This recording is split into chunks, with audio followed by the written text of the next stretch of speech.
다 같이 기도 드리심으로 수요 예배를 우리 하나님께 드리도록 하겠습니다.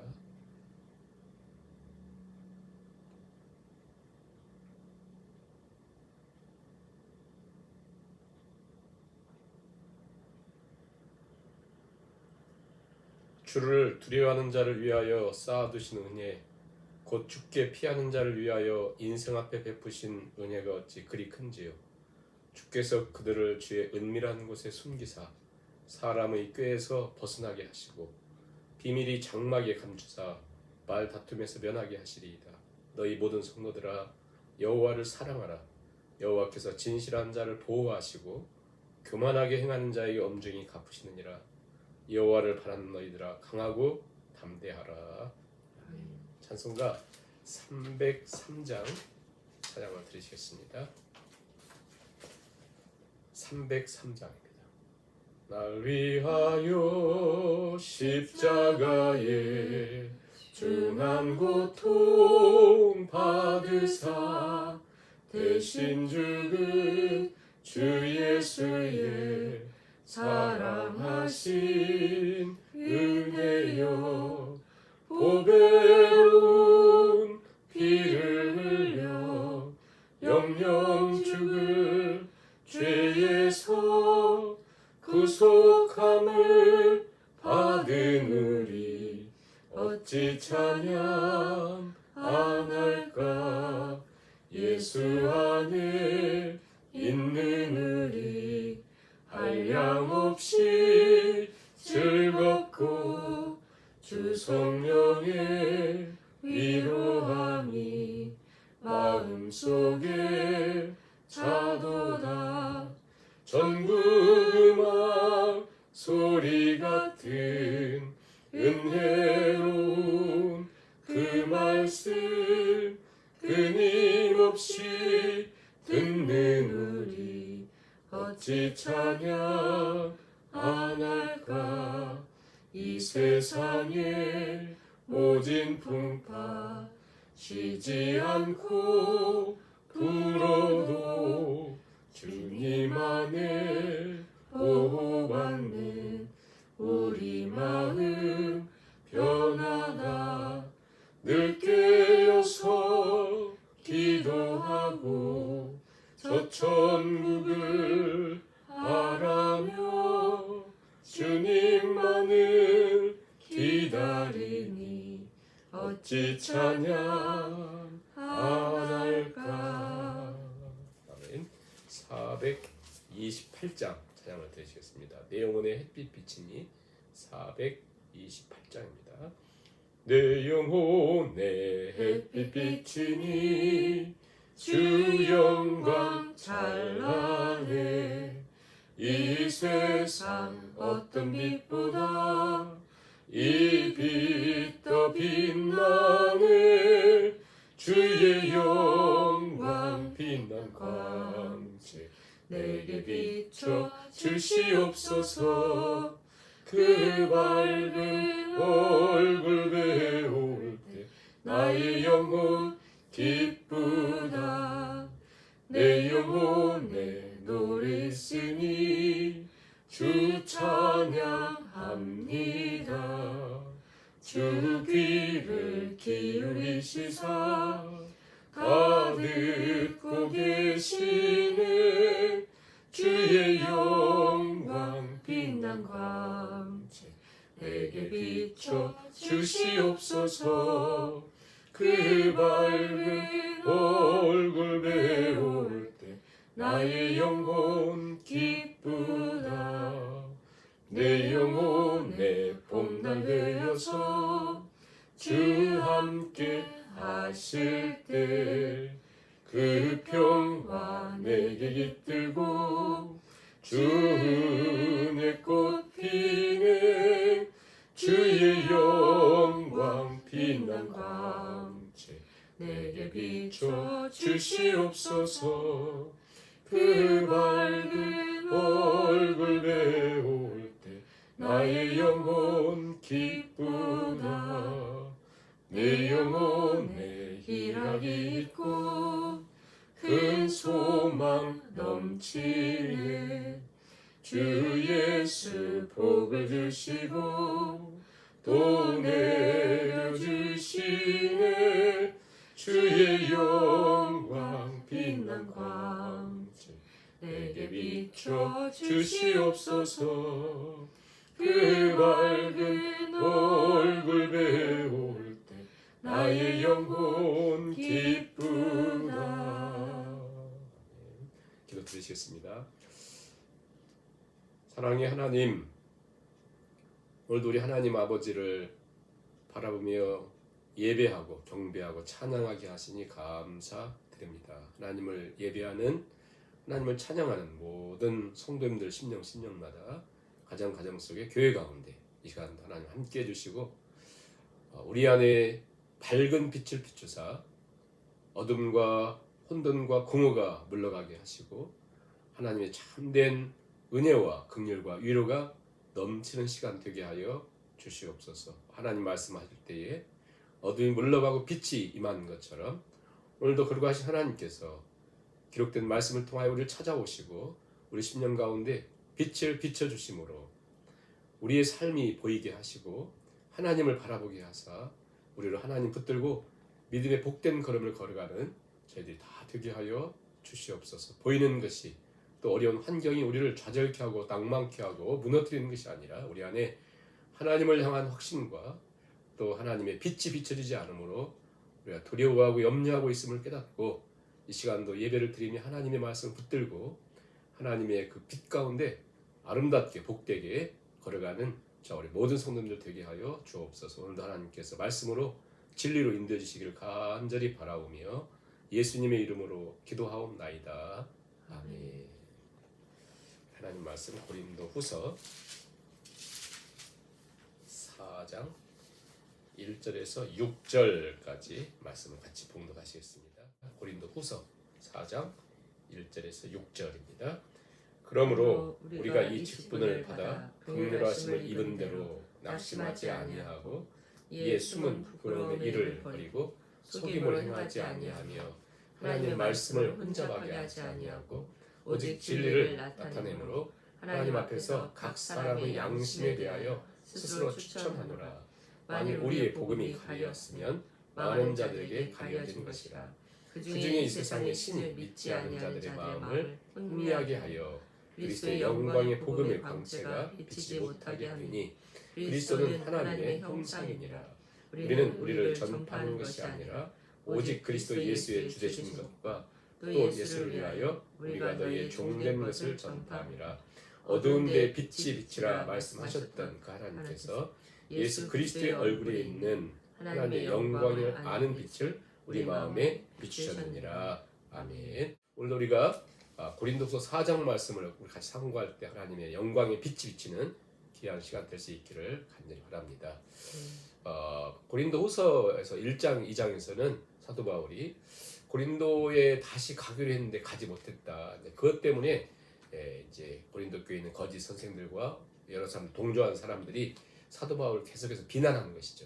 저 사람은 그냥 이랬다 저랬다 하고 자기 마음대로 한다. 그러니 어떻게 믿을 수가 있느냐.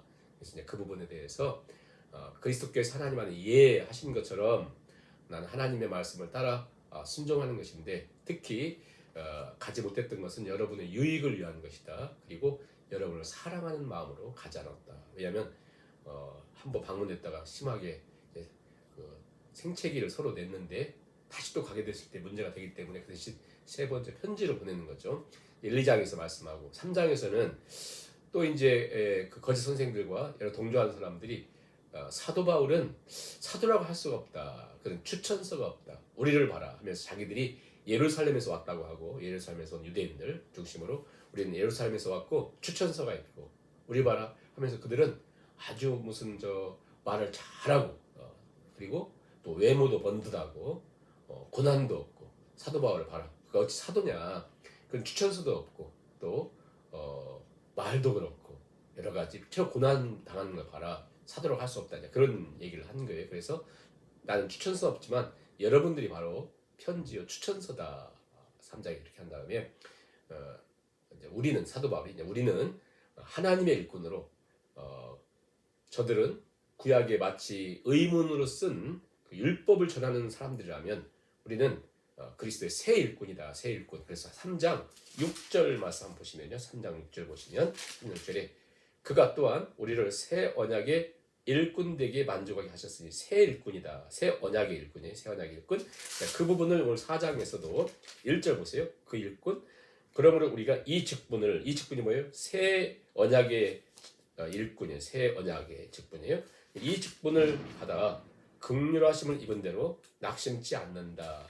그러므로 한 것은 앞에 3장에서 얘기했던 걸 쭉 얘기하면서 그러므로 우리가 이 직분을 받아 이 직분 새 언약의 일꾼의 그 직분을 받아서 사역을 하는데 그것은 내가 힘이 있었거나 잘났다거나 또 뭔가 능력이 있기 때문에 그 직분을 주신 것이 아니라 무엇 때문에 긍휼하심을 입은 대로 긍휼하심 때문에 받은 것이다. 이게 굉장히 중요한 사도 바울의 뭐랄까요? 자기 변호예요. 소위 사도 바울 계속해서 그 외적인 문제를 걸고 있는 그들에게 나는 잘나거나 또 예루살렘에서 온 사람처럼 무슨 위대한 뭐가 있다거나 또 말을 잘하거나 외적인 것이 전혀 없이 나는 하나님의 긍휼하신 대로 새 언약의 일꾼으로 이 직분을 받게 되었다. 그 얘기를 하는 거예요. 그렇기 때문에 사람들이 그렇게 뭐라고 하는데도 불구하고 나는 낙심치 않는다. 낙심치 않는다. 사장에서 중요한 것은 난 어떤 상황에도 낙심치 않는다는 거예요. 왜 그러냐면 내가 사람들이 비난하고 사람들이 그렇게 말하기 좋아하는 그런 말들을 하지만 나는 내가 그렇게 잘나서 받은 것이 아니고 하나님의 긍휼하심으로 이 직분, 이 소중한 직분, 이 영광스러운 직분을 받았으므로 나는 낙심하지 않는다. 이제 그 얘기를 하는 거예요. 그러면서 이제 그 긍휼하심을 따라서 내가 그 직분을 받았는데 이 직분이 너무 영광스러워서 네 가지로 첫째, 나는 낙심치 않는다. 두 번째, 2절에 있는 것처럼 숨은 부끄러움의 일을 버린다. 다들 사람은 숨어있는 부끄러운 일들이 있잖아요. 난 그걸 다 버린다. 왜냐하면 영광스러운 직분을 하나님의 긍휼하심을 따라 받았기 때문에 난 낙심치 않고 어떤 상황에 낙심치 않고 숨은 부끄러움의 일을 버리고 그 다음에 세 번째는 하나님 말씀을 혼잡하게 하지 않고 네 번째는 하나님 진리를 언제 나타낸다. 자, 이 네 가지를 얘기하는 거예요. 이 직분이 너무 소중한 직분을 어떻게 해서 받았어요? 나는 위대해서거나 능력이 있어서가 아니라 하나님의 긍휼하심을 받았다. 그러므로 난 낙심치 않고 부끄러움의 일을 버리고 그리고 속임으로 행하지 않고 혼잡지 않고 진리를 온전히 나타내며 이 사역을 감당한다. 이렇게 얘기하면서 결코 내 안에 자랑이 있지 않으면 사도 바울은 계속 얘기해요. 항상 그리스도만 자랑해야 된다. 그리스도만 높여야 된다는 게 사도 바울의 철칙이죠. 예수님 만난 이후에. 그러면서 오직 무엇으로 이 직분을 받았어요? 긍휼하심을 따라 받았기에 어떤 상황이 와도 낙심치 않는다. 그러면서 오직 진리, 복음만 드러낸다. 말씀을 혼잡하게 하지 않고 오직 진리를 나타내므로 내가 내 양심에 대하여 스스로 추천한다. 그러니까 고린도 교회 성도들이 사도 바울을 알잖아요. 그것을 1년 6개월 동안 사역을 했기 때문에. 그래서 나는 스스로 내가 하나님의 긍휼하심을 따라 이 직분을 받은 사람이지 뭐 예루살렘에서 추천서를 받았거나 어떤 사람이 추천서 한 장 갖고 내가 존재하는 것이 아니라 하나님의 긍휼하심을 따라 이 사역을 감당하고 나는 오직 진리만 나타낸다. 자, 그렇다면 사도 바울이 얘기하는 거죠. 왜 저 고린도 교회에 들어온 거짓 선생들과 그것에 동조하는 사람들이 있는가? 그들은 누구냐? 그들은 여전히 수건을 쓰고 있고 수건 3장에 있는 것처럼 수건을 이렇게 덮어가지고 구약을 달달달 외우면서 있는 그들. 그 진리에 이르지 못한다는 거예요. 또 하나는 뭐냐면 그들은 결국 망할 자라는 거예요. 3절 보세요. 만일 우리의 복음이 가리었으면 망하는 자들에게, 그렇죠? 망하는 자들에게. 그들은 수건을 쓰고 있고 망하는 자들이다. 그 다음에 더 중요한 이유가 있어요. 4절. 그 중에 이 세상의 신이 믿지 아니하는 자들의 마음을 혼미케 해서 그 그리스도의 영광의 복음의 광채가 비치지 못하게 했다. 그들은 수건을 쓰고 있고 망하게 돼 있는 자들이고 그 다음에 왜 그들은 그렇게 진리에 이르지 못하고 자꾸 혼잡하게 하는가? 혼잡하게 한다는 이런 얘기예요. 교회 안에서 신앙생활 하면서 정말 본질적인 문제에 이르지 못하고 계속해서 나를 알아주지 않는다. 나 이런 사람인데, 나 이렇게 추천서 받은 사람인데, 나 이만큼 봉사한 사람인데, 자기 이렇게 계속 엉뚱한 것에 이렇게 혼잡하게. 왜냐하면 수건을 쓰고 있고 망하도록 돼 있는 사람들이고, 이 세상에 그 세상의 신이 믿지 못하도록 혼미케 하기 때문에 진리에 이르지 못하는 거예요. 진리지 못하는 거예요. 그것을 사도 바울이 얘기한 다음에, 그 다음에 5절 보세요. 우리는 우리 전파하는 것이 아니라 오직 그리스도 예수의 주 되신 것과 또 예수를 위하여 우리가 너희의 종된 것을 전파한다. 오직 예수님이 우리의 주 되신 것을 전파한다. 네? 오직 주 되신 것을 전파해. 그래서 6절 중요한 말씀하죠. 우리 같이 한번 읽어볼까요? 어두운 데에 빛이 비치라 말씀하셨던 그 하나님께서 예수 그리스도의 얼굴에 있는 하나님의 영광을 아는 빛을 우리 마음에 비추셨느니라. 굉장히 중요한 말씀이에요. 왜냐하면 자, 어두운 데에 빛이 비치라 말씀하셨던 하나님, 이게 뭔 얘기예요? 어둠과 혼돈과 공허 속에 있었을 때 하나님 말씀하시자 빛이 있고 세상이 창조되잖아요. 처음 창조를 얘기하는 거고, 그 다음에 그 하나님이 예수 그리스도의 얼굴에 있는 하나님의 영광을 아는 빛을 우리 마음에 비추셨다. 그 얘기는 뭐냐면 재창조가 이루어진 거예요. 자, 처음 창조 하나님 말씀으로, 두 번째 창조는 예수 그리스도의 영광의 빛을 우리에게 비추심으로, 한마디로 예수님을 보내셔서 십자가에서 우리의 모든 것을 담당하심으로 우리를 새로운 창조를 만드는 거예요. 새로운 창조물을. 그러니까 이걸 바로 우리 새 창조라고 하죠. 고린도후서 다음 장 5장 17절에 보면 누구든지 그리스도 안에 있으면 새로운 피조물이라. 그러니까 처음 창조는 말씀으로 창조한 세상이 혼탁하고 타락하고 변질된 그때에 반드시 세상이 새 창조가 되어야 되는데, 하나님이 이걸 없애버리고 새롭게 만드신 것이 아니라 예수 그리스도를 통해서 그분을 아는 영광의 빛을 우리 가운데 비춰주심으로, 영광의 빛을 우리에게 비춰주심으로, 한마디로 그분이 십자가에 달려 죽으심으로 우리의 저주를 담당하심으로 그 빛을 비추셔서 우리 하여금 새로운 피조물을 만드는 거예요. 새로운 창조가 이루어졌어요. 그게 바로 6절이죠. 자, 그러니까 한마디로 예수 그리스도의 영광의 빛이라고 하는 것은 하나님의 형상을 그대로 잃어버린 형상을 예수 그리스도의 영광의 빛을 통해서 우리 가운데 비춰주심으로, 한마디로 예수님이 우리 가운데 거하심으로 우리는 새로운 피조물이 되었어요.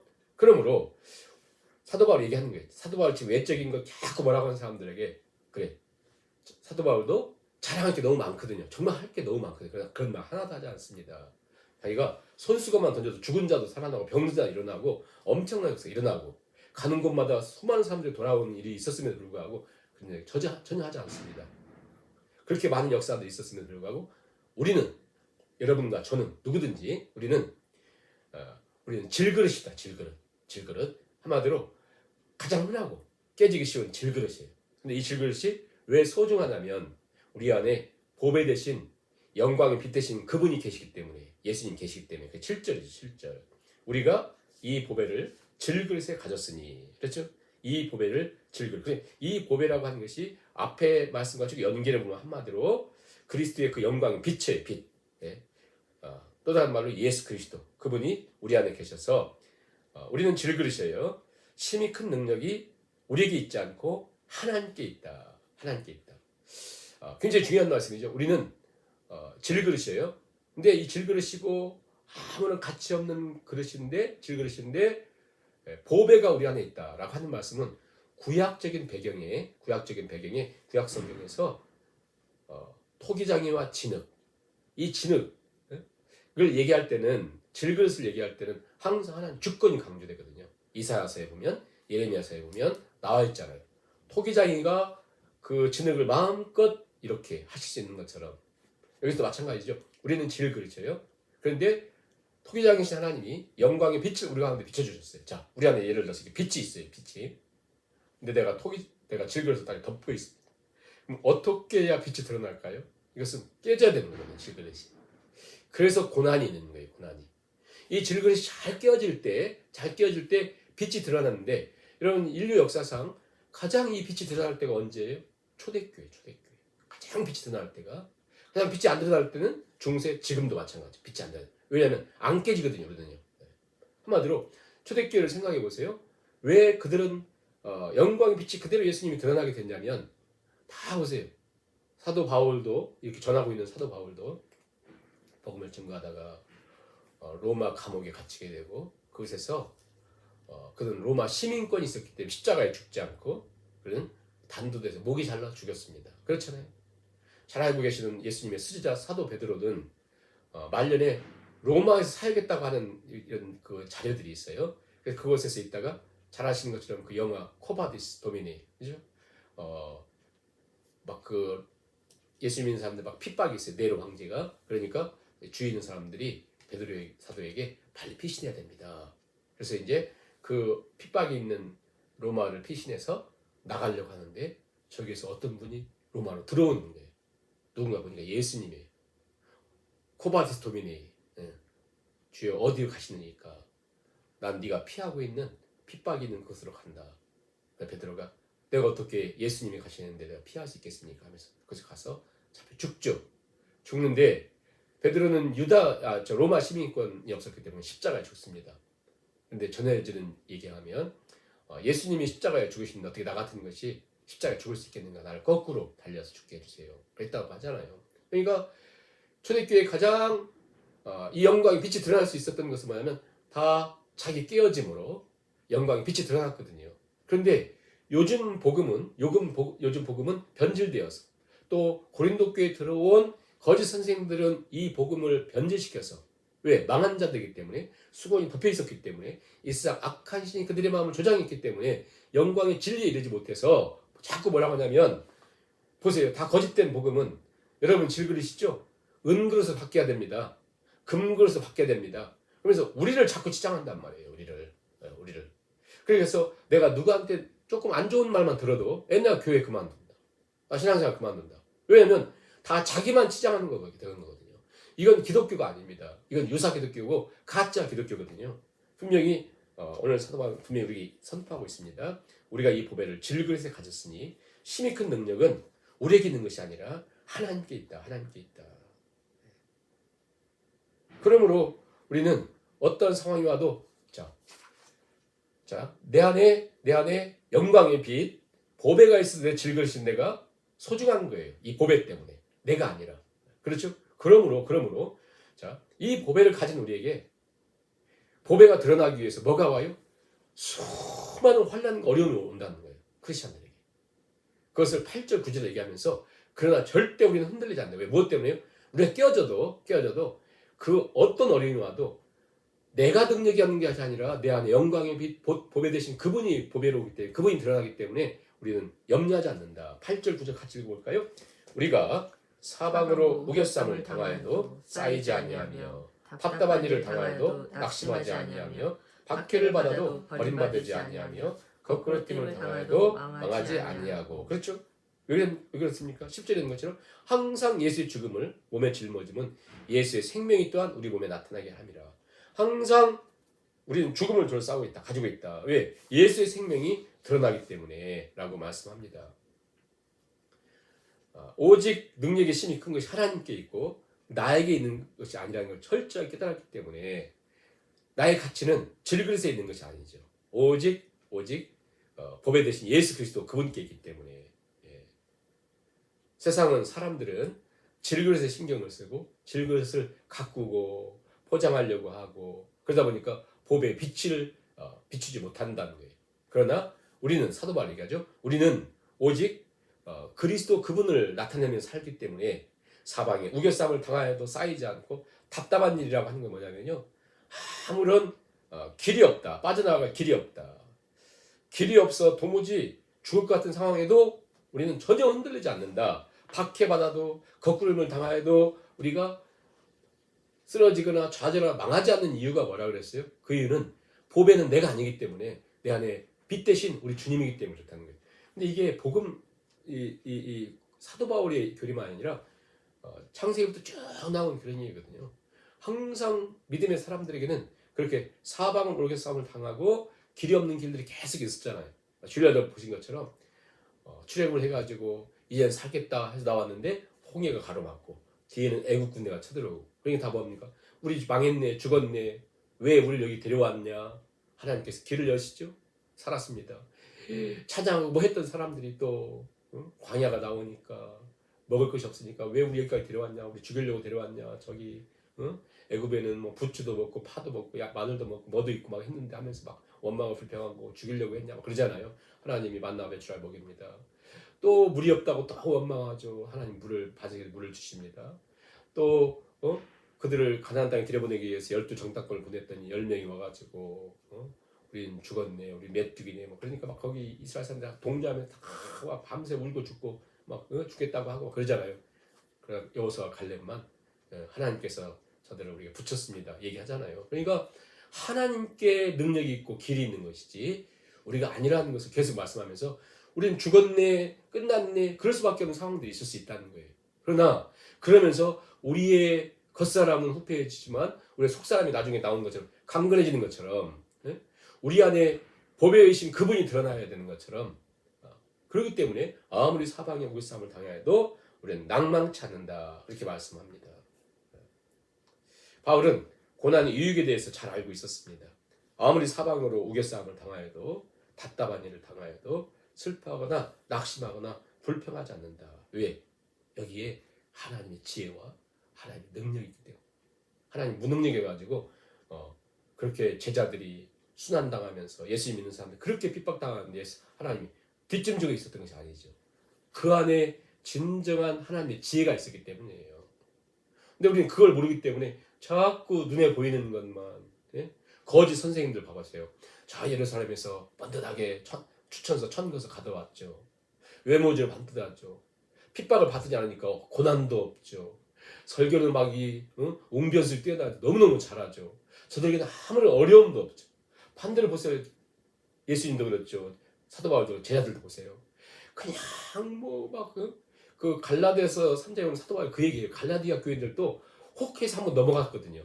왜냐하면 거기도 거짓 선생님들 와가지고 야 봐라 사도 바울 봐라. 그때 사도 바울이 뭐라 하냐면 3장에서 뭐라 하냐면 여러분들 내 육체의 약함 여러분들 알고는 내 육체 여러분들을 시험하는 것이 있어서 그러니까 뭔가 사도 바울 육체를 보면서 시험될 수밖에 없는 연약함이 있었어요. 그러니까 여러분들이 그걸 보면서 여러분들 시험 당하지 않고 오히려 여러분의 목숨까지 나를 위해서 주려고 했던 사람들이 어찌 거짓 선생님들이 와서 세상적인 걸 얘기하니까 훅 했느냐. 하늘로부터 온 천사라도 내가 전한 복음에 다른 것 전하면 그들은 저주받는다 얘기하면서 그 얘기 하잖아요. 그런 것처럼 세상은 지금도 미혹되어 살고 왜? 수건 쓰고 있기 때문에 안 보이잖아요. 거짓 이 세상의 거짓 그 신들이 계속 미혹하고 있기 때문에 거기에 넘어간다는 거예요. 우리의 능력은 하나님께 있다. 그렇게 하는 거죠. 우리가 16절 한번 읽어볼까요? 16절. 그러므로 우리가 낙심하지 아니하노니 우리 겉사람은 낡아지나 우리 속사람은 날로 새로워진다. 그렇죠. 우리가 아무리 겉사람이 후패해지고 낡아지고 또 우리 상황에 많은 문제들이 와도 우리는 흔들리지 않는다라고 말씀해요. 4장에서 그 얘기를 한 거죠. 자, 4장 우리가 또 한번 다시 정리를 해보면 결국 계속해서 사도 바울을 비난하고 욕하고 뭐라고 하는 사람들이 이해가 돼. 그 사람들은 그런 거 자기 전문이니까. 근데 거기에 믿음으로 사는 사람들이 동조를 하잖아요. 그러면 예를 들어 사도 바울 같은 게 이게 보통 힘든 게 아니거든요. 그렇잖아요. 5장에도 그 얘기 또 나오니까.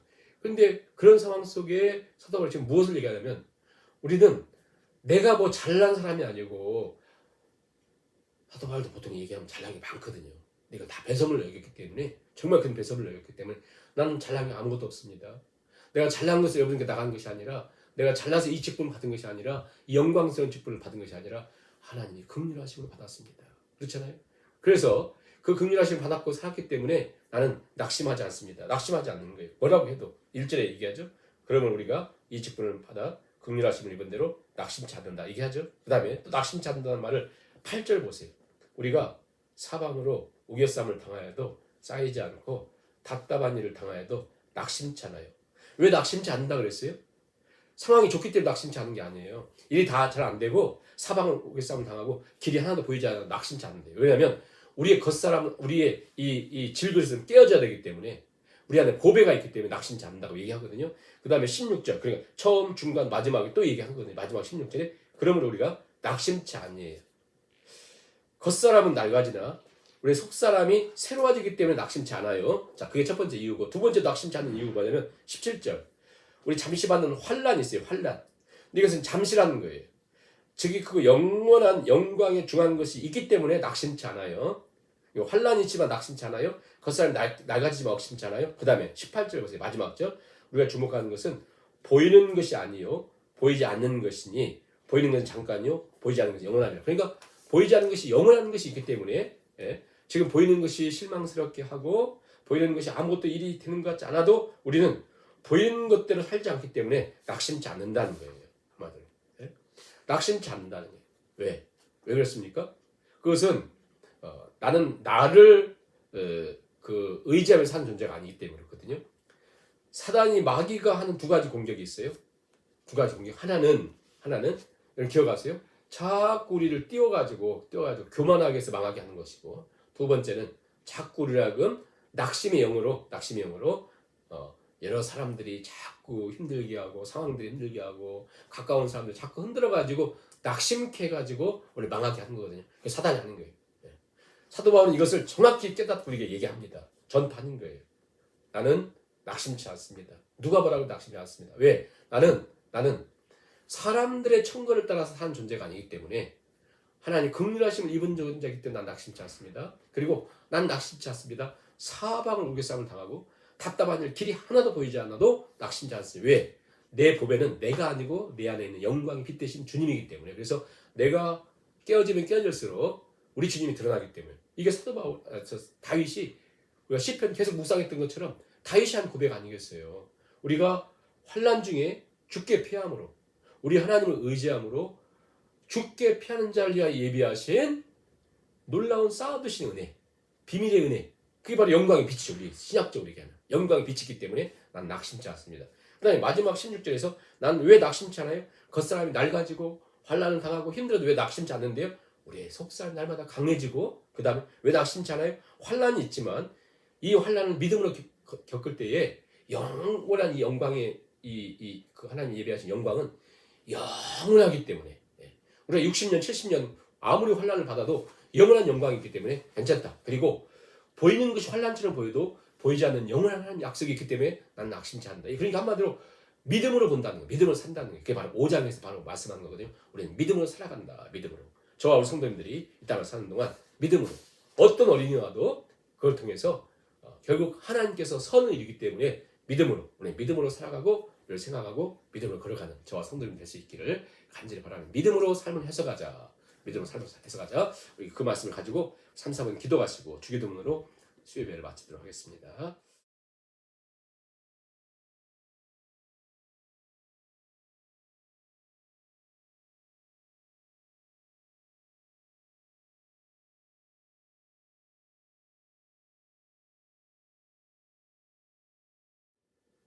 하늘에 계신 우리 아버지여, 이름이 거룩히 여김을 받으시오며 나라 임하옵시며 뜻이 하늘에서 이루어질 것 같이 땅에서도 이루어지이다. 오늘날 우리에게 일용할 양식을 주옵시고 우리가 우리에게 죄진 자를 사하여 준 것 같이 우리 죄를 사하여 주옵시고 시험에 들게 하지 마옵시고 다만 안에서 구하옵소서. 대개 나라와 근세와 영광이 아버지께 영원히 있사옵나이다. 아멘.